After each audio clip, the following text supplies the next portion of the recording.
Welcome back to my channel Baghel Sir Chemistry.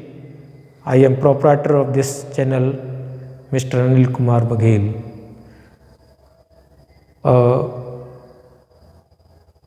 My channel very thankful to you because you are connected to my channel and vision for this channel and channels all video.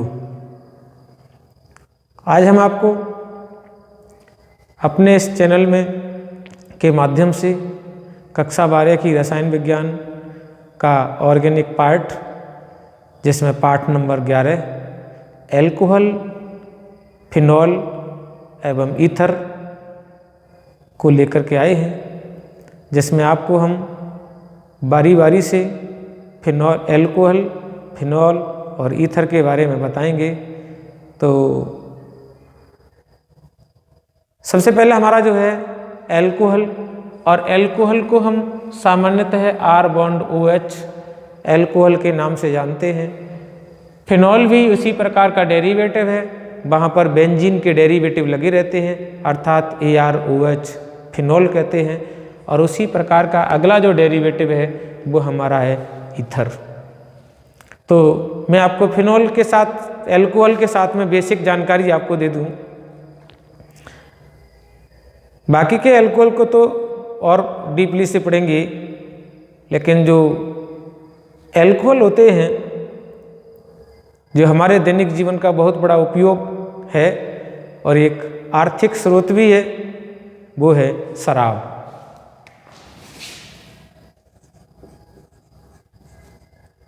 शराब alcohol है।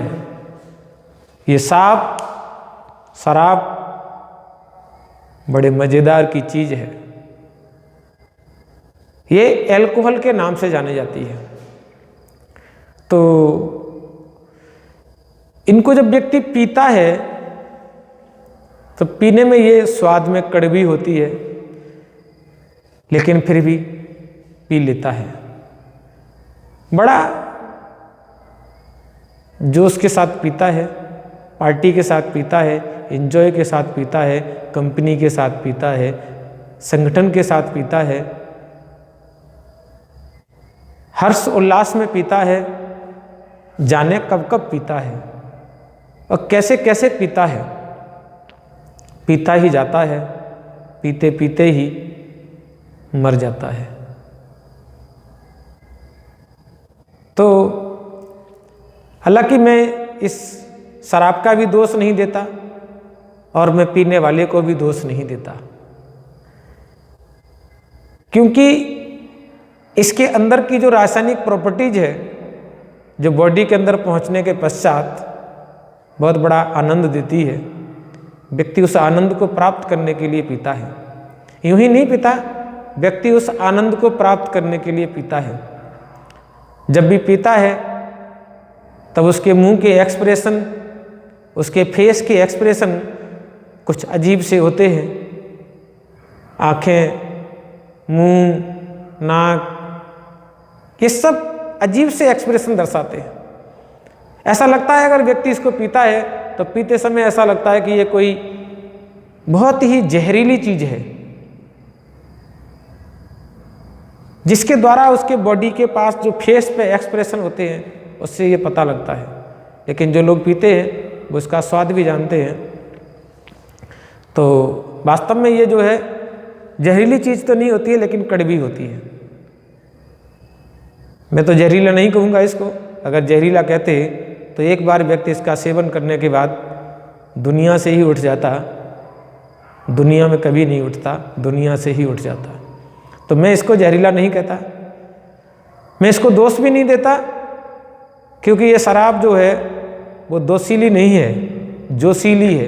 इसमें जोश है, और वो जोश इसमें नहीं है जब ये मनुष्य के शरीर के संपर्क में आती है तब इसमें जोश उत्पन्न होता है, या ये जोश उत्पन्न करती है। अगर इसमें जोश होता तो शायद है बोतल भी ठेके पे रह नहीं पाती। अगर इसमें भी जोश होता तो शायद है कि बोतल ठेके पर रह नहीं पाती, और ठेका झूमते झूमते जाने कहाँ कहाँ घूम रहा होता। तो वो नशा बोतल में नहीं, नशा आदमी में है। तो बाकी का यही है कि इसका उपयोग भी खराब नहीं है। अगर आप इसको थोड़ा मात्रा में, थोड़ी सी मात्रा में अगर इसको आप पीते हैं और आराम से फुल डोज खाना खाते हैं, तो थोड़ी देर के लिए आपकी जो अनिद्रा होती है ना, अनिद्रा को हटाता है, माइंड के टेंशन को ख़त्म करता है और तंत्र को थोड़ी देर के लिए शून्य कर देता है। और जब थोड़ी देर के लिए शून्य करेगा तो आपका तंत्र का जो सिस्टम है वो मस्तिष्क के ख़त्म हो जाएगा और आप शून्यता की ओर जाएंगे। और जब शून्यता की ओर जाएंगे तो लंबे समय के लिए आप गहरी नींद में सो सकते हैं। यानी ये नींद का एक अच्छा टॉनिक है, इसीलिए मैं इसको कभी खराब नहीं कहता। इस पर हमारी सारी सरकारें जो हैं वो किसी प्रदेश की हो, देश की हो या किसी बढ़ के किसी विदेश की हो, ये सब इनका सेवन करते हैं। ये आर्थिक स्रोत भी है, हमें पैसा देता है, क्योंकि लोग अपने आनंद के लिए पैसे खर्च करके इसको इंजॉय से पीते हैं। मैंने अभी बताया था, कंपनी करके पीते हैं, पार्टी में पीते हैं, जोश में पीते हैं, खुशी में पीते हैं, हर जगह पीते हैं। जहाँ नहीं पीने की होती है वहाँ भी पीते हैं और जहाँ पीने की होती है वहाँ भी पीते हैं। अगर कोई व्यक्ति शराबी है, शराब का आदी है, तो उसे चाहे तुम जंगल में पिलाओ, चाहे लेटरिन में पिलाओ, चाहे लेटरिन के गिलास में पिलाओ, चाहे लेटरिन की बाल्टी में पिलाओ, चाहे मौत में पिलाओ, चाहे खुशी में पिलाओ, चाहे मैयत में पिलाओ, वो हर जगह पीता है। बस इसका आदी होना चाहिए। अब बात करते हैं इसके आदी होने की, क्योंकि ये अल्कोहल जो है वो एक वाटर का मॉलिक्यूल होता है, वाटर का डेरिवेटिव है। वाटर का सूत्र होता है पानी का H+OH। ये हमारा क्या है? पानी है। तो पानी भी हमारे शरीर का एक बहुत बड़ा अंग है और जब हमारे शरीर के अंदर पानी की कमी होती है तो हमें प्यास लगती है, और जब मुझे प्यास लगती है तो हम पानी के लिए यूं तड़फड़ाते हैं जैसे सांस के लिए तड़फड़ाते हैं, जैसे जिंदगी के लिए तड़पाते हैं। तो ये भी इसी का डेरिवेटिव है। तो जिस सेम टू सेम जैसे हमें पानी की तड़प उठती है, ऐसे ही इसकी भी हमें तड़प उठती है। तो ये डेरिवेटिव ही जब पानी का है तो क्यों ना हम इसको पानी ही समझें, जिंदगी का अंग समझें। पानी हमारी ज़िंदगी को चलाता है, ये भी हमारी ज़िंदगी को चलाता है। तो मैं ये नहीं कहता कि आप पीजिए, मैं ये भी नहीं कहता कि आप मत पीजिए, वो आपकी इच्छा के ऊपर डिपेंड कर रहा है। तो जिस तरह पानी हमारे शरीर पर हावी होता है, जब तक हमें प्यास नहीं लगती है, बॉडी में पानी रहता है, तब तक हमें प्यास नहीं लगती है। जैसे जैसे बॉडी के अंदर पानी खत्म होता जाता है, बॉडी के अंदर प्यास बढ़ती है, गला सूखने लगता है, जी मचलने लगता है, मन तृप्त होने लगता है, यानी मन जो है वो उकसने लगता है, ऊबने लगता है और पानी की ओर हम भागने लगते हैं। जैसे जैसे प्यास बढ़ती है हमारी बेचैनी बढ़ती जाती है।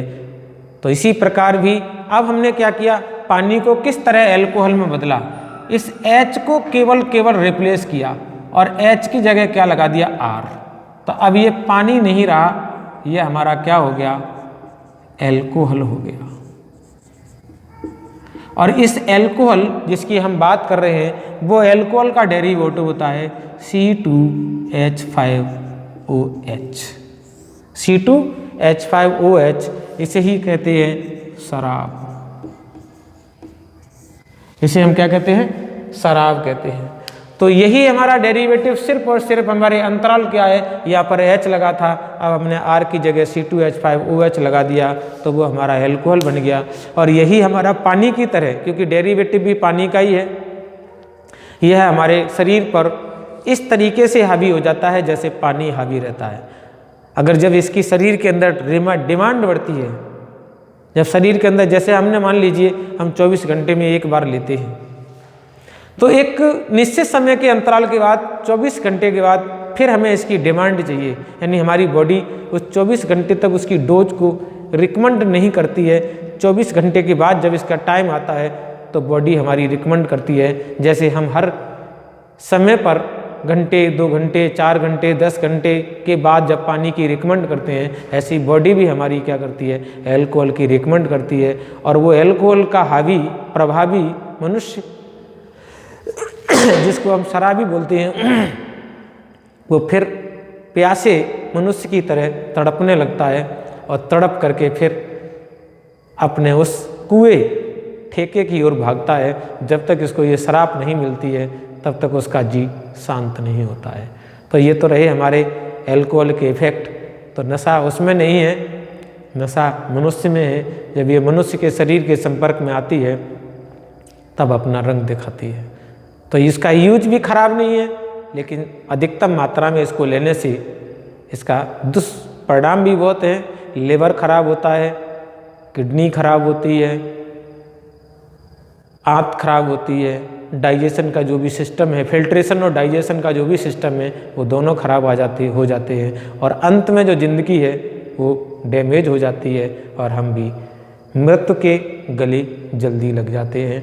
तो इनका सेवन अगर जो करते हैं तो इसका सेवन ज़्यादा ना करें, मर्यादा में करें, लाभदायक होंगे, हेल्थफुल होंगे, पाचन के लिए अच्छा है, अनिद्रा को हटाता है, निद्रा को लाता है, टेंशन दूर करता है, थकान को दूर करता है और बॉडी को आराम देता है। तो हम बात करते हैं इनमें एल्कोहल के आगे की बात है।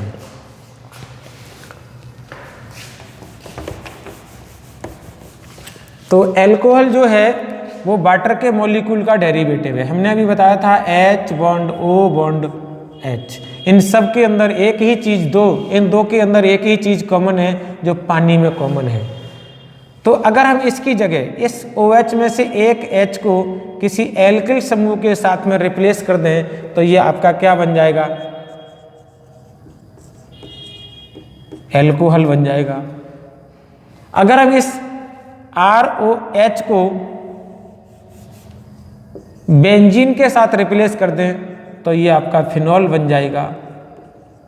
अगर इसके दोनों हाइड्रोजन को, यानी हमारा क्या हो गया, ऑक्सीजन H और H, अगर इसके दोनों हाइड्रोजन को रिप्लेस कर दें इधर से भी एल्किल समूह के द्वारा, इधर से भी एल्किल समूह के द्वारा, तो हमारा ये जो व्युत्पन्न बनेगा उसको हम कहते हैं ईथर। तो इसका मतलब है एल्कोहल, फिनॉल और ईथर ये तीनों ही वाटर के एल्किल और एरिल व्युत्पन्न है, जिसमें एल को पानी के साथ यानी जल के हाइड्रोजनों को प्रतिस्थापित करके एल्किल समूहों के द्वारा और हम आपके एल्कोहल, फिनॉल और ईथर बना सकते हैं। तो ये आपको ध्यान रहेंगे, ज़्यादा टिपिकल चीज़ें नहीं हैं। बाकी का इनका हम लेते हैं वर्गीकरण। तो सबसे पहले हमारा टॉपिक रहेगा एल्कोहल। तो हम इनको क्या पढ़ेंगे, एल्कोहल के वर्गीकरण। तो सबसे हमारा पहला टॉपिक ये रहेगा। वो पहला टॉपिक क्या है, एल्कोहल का वर्गीकरण। एल्कोहल का जो वर्गीकरण है वो 2 विधियों द्वारा किया जाता है। तो सबसे जो पहली विधि है वो है OH समूह की संख्या के आधार पर, OH समूह की संख्या के आधार पर। अब OH समूह की संख्या कितनी होती है, नंबर 1 इसमें क्या चलेगा, 1 OH समूह के एल्कोहल, 1 OH समूह के एल्कोहल। तो जो 1 OH समूह है उसे हम कहते हैं मोनोहाइड्रोक्सी एल्कोहल। क्या कहते हैं, मोनोहाइड्रोक्सी एल्कोहल। मोनोहाइड्रोक्सी भी कह सकते हैं, हाइड्रिक भी कह सकते हैं, मोनोहाइड्रिक एल्कोहल। इसका जो सामान्य सूत्र होता है वो R बॉन्ड OH और सी जो सामान्य सूत्र भी ऐसे भी लिख सकते हैं,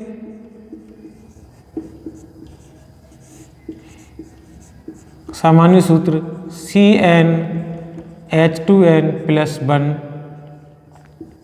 और OH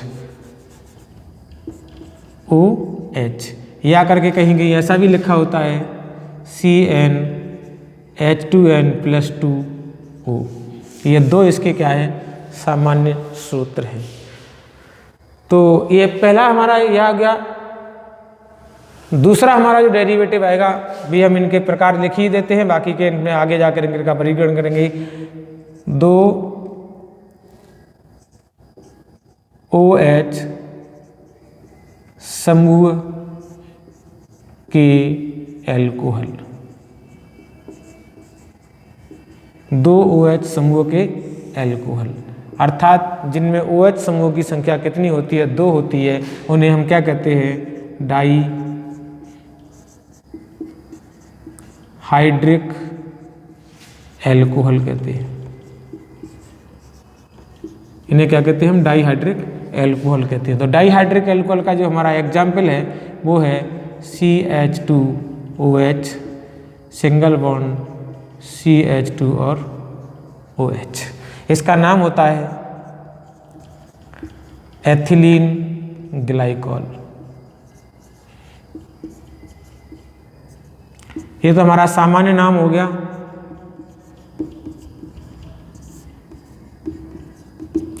IUPAC नाम क्या बनेगा इसका, IUPAC जो नाम बनेगा हमें नंबरिंग करनी पड़ेगी 1 और 2, और 2 कार्बन की एल्केन जो होती है उसका नाम होता है एथेन। और यहाँ पर OH कितने हैं, 2, और वो संख्या पर कौन कौन से पहने हैं, 1,2, तो हम इसको कहेंगे डाईऑल। तो नाम क्या हो गया, एथेन 1,2 डाईऑल। इसी प्रकार के अब हम डेरिवेटिव बना सकते हैं। हमने लिखा CH2OH single bond CH2 single bond CH2 और OH। नंबरिंग 1 2 3 कर देंगे। तो नाम क्या हो जाएगा इसका, इसका नाम होगा प्रोपेन, क्योंकि 3 कार्बन की जो श्रृंखला होती है 1 2 3 वो प्रोपेन होती है। और हमारे ये कहाँ कहाँ लगे हुए हैं, पहले कार्बन पर, तीसरे पे, तो हम क्या लिखेंगे 1,3 डाई ऑल। ऐसे हमें क्या करेंगे, हम केवल श्रृंखला बढ़ाएंगे, बाकी का हमारा वो का वही नाम रहेगा। तो हम तीसरा एग्जाम्पल और ले लेते हैं, CH3 single bond CH2 CH बनाने के लिए हम देख रहे हैं हमारे पास CH2 OH। अब इसकी जो नंबरिंग करेंगे 1 2 3 4, 4 कार्बन की श्रृंखला का नाम क्या है, ब्यूटेन। अब ब्यूटेन में देखिए हमारे पास जो OH है वो पहले और तीसरे कार्बन पे है, इसलिए हम लिख सकते हैं 1,3 और संख्या कितनी हो गई 2, तो 2 के लिए क्या लगाएंगे डाई, और आगे क्या लिख देंगे ऑल। तो ये इसका क्या है, IUPAC नाम हो गए। सामान्य नाम ज़्यादा नहीं दिए होते हैं, तो ये हमारे क्या हो गए, IUPAC नाम हो गए। तो यहाँ पर हमारे समूहों की संख्या कितनी हो गई 2, तो 2 के साथ ही हमारे हो गए। बाकी के हम इनके नाम, ये चीज़ें जो हैं वो हटा देते हैं। तीसरा हमारा जो आएगा वो ट्राईहाइड्रिक एल्कोहल आएगा।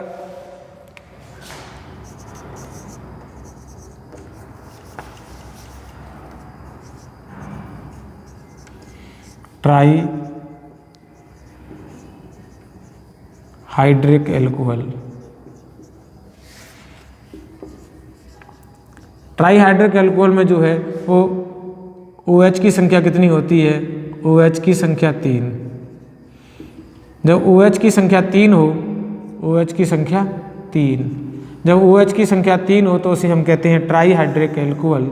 अब ट्राईहाइड्रिक एल्कोहल में जो डेरिवेटिव है उसका क्या है, CH2OH single bond CH OH single bond CH2 और OH।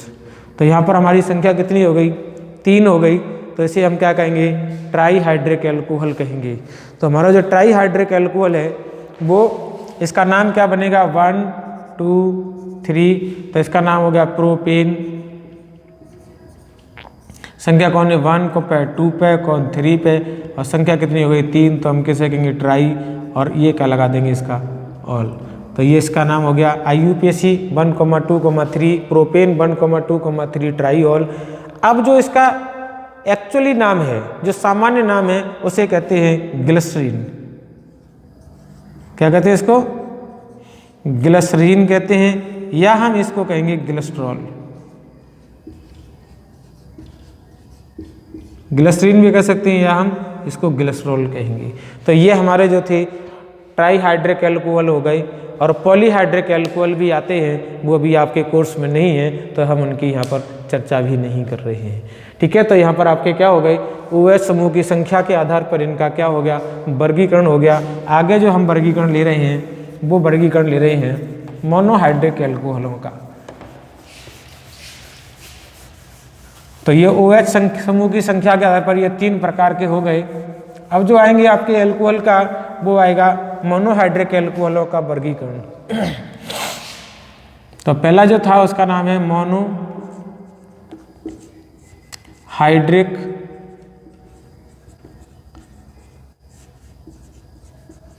एल्कोहल का वर्गीकरण। और ये मोनोहाइड्रिक एल्कोहल का वर्गीकरण जो है वो 2 तरीके से किया जाता है। नंबर 1 होता है संकरण के आधार पर। संकरण के आधार पर, संकरण के आधार पर क्या होता है, ये 3 प्रकार का। तो सबसे पहले क्या है कि sp3 to sp3 प्रकार का, sp3 to sp3 C bond OH प्रकार का मोनोहाइड्रिक एल्कोहल।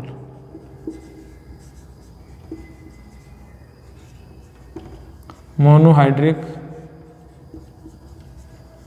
एल्कोहल, ठीक है। तो अब जो हम यहाँ पर देखेंगे मोनोहाइड्रिक एल्कोहल में वो क्या है कि इसका मतलब है कि OH जिस कार्बन पर जुड़ा है उस कार्बन पर sp3 संकरण होना चाहिए, और उसके पास वाले कार्बन पर भी sp3 संकरण होना चाहिए। तो वो हमारे क्या कहलाते हैं, मोनोहाइड्रिक एल्कोहल कहलाते हैं। तो यहाँ पर हमारे क्या है, ये भी 3 प्रकार के होते हैं, उनकी हम बात उसी में अंदर कर देंगे। तो सबसे हमने पहले लिया CH3 single bond CH2, example जो है वो ये रहा CH2 और OH। अब इस कार्बन पे कौन सा संकरण है sp3, और इस कार्बन पर भी कौन सा संकरण है sp3। तो ये क्या हो गए sp3 to sp3 प्रकार के मोनोहाइड्रिक एल्कोहल, ठीक है। दूसरा हमारे पास इसी में क्या होता है, ये तो एक प्रकार हो गए। दूसरा होता है CH3 single bond CH single bond OH single bond CH3, यानी ये भी कार्बन कौन सा है sp3 प्रकार का है, ये भी कार्बन sp3 प्रकार का है, ये भी कार्बन sp3 प्रकार का है। अर्थात OH समूह जिस कार्बन से जुड़ा है उसके दोनों ओर के कार्बन जो है वो sp3 प्रकार के हैं। तो ये भी हमारे हो गए sp3 प्रकार का मोनोहाइड्रिक एल्कोहल। तीसरा जो हमारा है वो CH3 single bond C single bond CH3 single bond CH3 और सिंगल बॉन्ड OH। ये कार्बन भी हमारा sp3 प्रकार का है, और इसके नियरेस्ट जो भी कार्बन है वो भी हमारे sp3 प्रकार के हैं। तो ये जो प्रकार कौन सा हुआ कि sp3 to sp3 कार्बन के alcohol, sp3 to sp3 carbon के एल्कोहल हो गए। तो लेकिन अब इनकी बात जो है वो अलग अलग प्रकार के हैं। यहाँ इसको कहते हैं 1 डिग्री एल्कोहल, प्राथमिक मोनोहाइड्रिक एल्कोहल।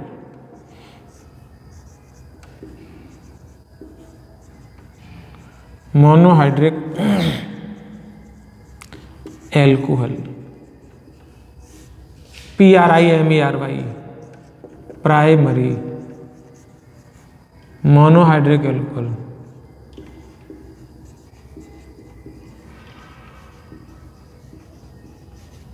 ठीक है, और इसे शो करते हैं 1 डिग्री से। ये क्या होता है? द्वितीयक मोनो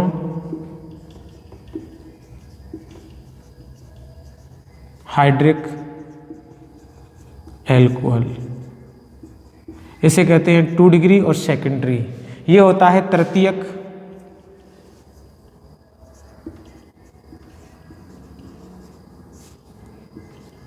मोनो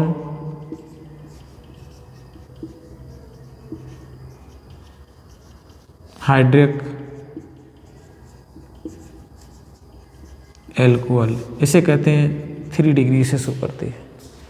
ठीक है, तो हम इनकी अब जो है चर्चा करेंगे, इनकी बातें देखेंगे, इनमें क्या क्या है, इनकी डेफिनेशन भी आती है और इनकी हम किस तरीके से हम इनको क्लासीफाई कर सकते हैं। तो यहाँ ये सभी हमारे sp3 to sp3 प्रकार के जो हैं वो डेरिवेटिव है। परिभाषा किसकी है, इसकी कैसे है? OH समूह जिस कार्बन से जुड़ा है वो कार्बन 2 हाइड्रोजन तथा अन्य एक कार्बन से जुड़ा हो तो उसे हम प्राथमिक मोनोहाइड्रिक एल्कोहल कहते हैं। एक OH समूह जिस कार्बन से जुड़ा है वो कार्बन 2 हाइड्रोजन और अन्य एक कार्बन से जुड़ा हो तो उसे हम कहते हैं मोनोहाइड्रिक एल्कोहल। ये तो होगी इसकी परिभाषा। OH समूह जिस कार्बन से जुड़ा हो वह कार्बन 2 अन्य हाइड्रोजन से जुड़ा हो और OH समूह जिस कार्बन से जुड़ा हो वो कार्बन 2 अन्य कार्बन परमाणु और एक हाइड्रोजन परमाणु से जुड़ा हो तो उसे हम क्या कहते हैं? द्वितीयक मोनोहाइड्रिक एल्कोहल कहते हैं। अगला क्या है? तीसरा, OH समूह जिस कार्बन से जुड़ा हो वो कार्बन अन्य 3 कार्बन परमाणु से जुड़ा हो और उस पर कोई भी हाइड्रोजन परमाणु न हो तो उसे हम तृतीयक मोनोहाइड्रिक एल्कोहल या 3 डिग्री एल्कोहल कहते हैं। फिर अगली परिभाषा और देखते हैं इसकी क्या है? OH समूह युक्त कार्बन 2 हाइड्रोजन और अन्य एक कार्बन से जुड़ा हो तो उसे हम प्राथमिक मोनोहाइड्रिक एल्कोहल कहते हैं। OH समूह युक्त कार्बन 1 हाइड्रोजन और 2 अन्य कार्बन परमाणु से जुड़ा हो तो उसे हम द्वितीयक मोनोहाइड्रिक एल्कोहल कहते हैं। OH समूह युक्त कार्बन अन्य 3 कार्बन परमाणु से जुड़ा हो तो ऐसे हम कार्बन परमाणु एल्कोहल को तृतीयक मोनोहाइड्रिक एल्कोहल कहते हैं। अब इनके देखते हैं नाम। ये तो हमारे सामान्य नाम हो गए। IUPAC नाम क्या करेंगे? यहाँ से करेंगे 1 और 2। तो 1 और 2 का मतलब होता है एथेन। अब यहाँ पर लगा है OH तो इसके लिए ऑल शब्द लग जाता है, इसका नाम हो गया एथेनॉल। क्या हो गया इसका नाम? एथेनॉल। बात करते हैं इसकी, तो 1 2 3 ये हमारे 3 कार्बन हो गए। तो 3 कार्बन का नाम होता है प्रोपेन और प्रोपेन में लगा हुआ है ऑल तो यहाँ पर हमने लगा दिया प्रोपेनॉल। लेकिन ये OH अगर यहाँ लगा होगा तब भी प्रोपेनॉल होगा, ये OH यहाँ लगा है तब भी प्रोपेनॉल होगा। तो इसकी हमें पोजीशन, अब इसके 2 समावयव भी बनेंगे, वो मैं को 2 समावयव भी बना के दिखा दे रहा हूँ। CH3 CH2 CH2 और OH। इसका भी 1 2 3 कार्बन का नाम प्रोपेन होता है, लिख लिया। OH के लिए ऑल होता है, ऑल लगा दिया, तो ये भी प्रोपेनॉल है। लेकिन इसमें और इसमें कार्बन हाइड्रोजन ऑक्सीजन तीनों की संख्या समान है, बॉन्डों की संख्या समान है, इलेक्ट्रॉनों की संख्या भी समान है। लेकिन OH की जो है वो पोजीशन चेंज है, तो इस पोजीशन चेंज के लिए इसके 2 समावयवी हो गए। जब समावयवी 2 होंगे तो इसके नाम भी 2 होंगे। तो इसका नाम क्या होगा? 1 प्रोपेनॉल। और अगर यहाँ पर अभी इसका नाम हो गया 1 प्रोपेनॉल। अब मैं इसको हटा देता हूँ क्योंकि ये हमारे अभी मैंने लिखा नहीं था। लेकिन यहाँ पर क्या है? यहाँ प्रोपेनॉल में OH समूह वो दूसरे कार्बन पर जुड़ा हुआ है तो इसका नाम क्या होगा? 2 प्रोपेनॉल कहलाएगा। अगला इसका देखते हैं, तो इसकी नंबरिंग करेंगे 1 2 3। तो यहाँ पर दूसरे पर क्या हो गया? ये समूह छूट गया तो इसका नाम क्या बनेगा? 2 मेथिल। अभी मैं IUPAC नाम बता रहा हूँ, 2 मेथिल। और अब ये कार्बन जो भी है वो दूसरे कार्बन पर जुड़ा है तो नाम क्या होगा? 2 प्रोपेनॉल। प्रोपेनॉल। तो ये तो हमारे क्या हो गए? IUPAC नाम। अब इनके हम क्या करते हैं? सामान्य नाम भी लिखते हैं। ठीक है, तो देखते हैं हमारे पास जगह नीचे बची है, अभी बची है, हम सामान्य नाम इसका क्या लिखते हैं। तो इनका तो सामान्य नाम हमने यही लिख दिया, इसको हम कहते हैं एथिल एल्कोहल। क्या लिखेंगे इसको, सॉरी एथिल एल्कोहल। सामान्य नाम के अंदर एल्कोहल शब्द लगा देते हैं, तो सामान्य नाम क्या हो गया इसका, एथिल एल्कोहल नाम हो गया। इसका क्या नाम लिखेंगे, अब नाम जो लिखा जाएगा वो इसके आधार पर लिखा जाएगा, इसको कहते हैं द्वितीयक। द्वितीयक का मतलब होता है जो कार्बन की श्रेणी है उसके किसी दूसरे कार्बन पर जुड़ा होगा, द्वितीयक। अब कार्बन कितने, 1 2 3, इसे कहते हैं propyl alcohol, sorry propyl alcohol.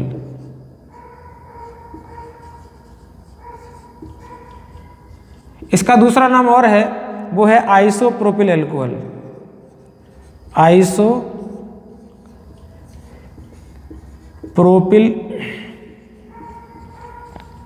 Alcohol,